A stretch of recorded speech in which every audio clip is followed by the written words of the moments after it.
حقیقت ہے، میری تو کوئی حقیقت ہی نہیں ہے، خدا کی قسم۔ پروردگار نے محمد عربی سے کہا، سورہ کہف 18واں سورہ قرآن کا، لا تقولن لشیء انی فاعل ذلک غدا الا ان یشاء اللہ۔ دیکھو محمد میرے حبیب، کل کی بات نہ کرنا کہ یہ کروں گا، کل کی بات نہ کرنا۔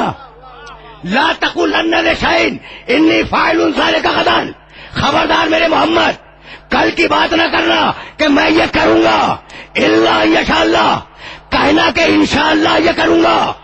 تو محمد کو بھی حکم یہی ہے کہ جب کل کی بات کرو تو انشاءاللہ کہو، اور میرا محمد یہ کہتا ہے کہ میں کل میں علم دوں گا اور انشاءاللہ نہیں کہتا۔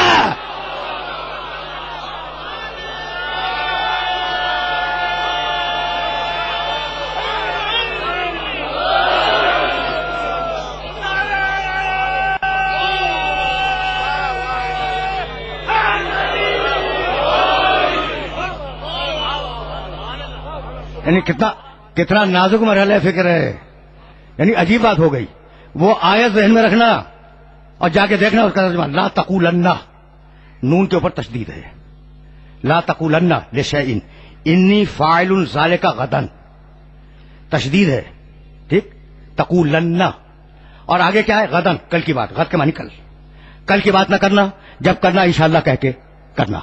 اور میرے نبی نے کیا کہا، لأعطین، یہاں بھی نون پہ تشدید ہے، لأعطین رایۃ غدا رجلا کرارا غیر فرار یحبہ اللہ ورسولہ ویحب اللہ والرسول لا یرجع حتی یفتح اللہ بین یدیہ، کل میں علم عطا کروں گا ایک ایسے شخص کو جو مرد ہوگا، انشاءاللہ عطا کروں گا نہیں، انشاءاللہ عطا کروں گا نہیں، کل میں علم عطا کروں گا۔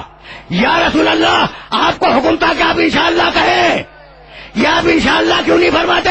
کہا کہ بھئی اگر یہ میرا جملہ ہوتا تو میں ضرور کہتا یہ جملہ ہی خدا کا ہے۔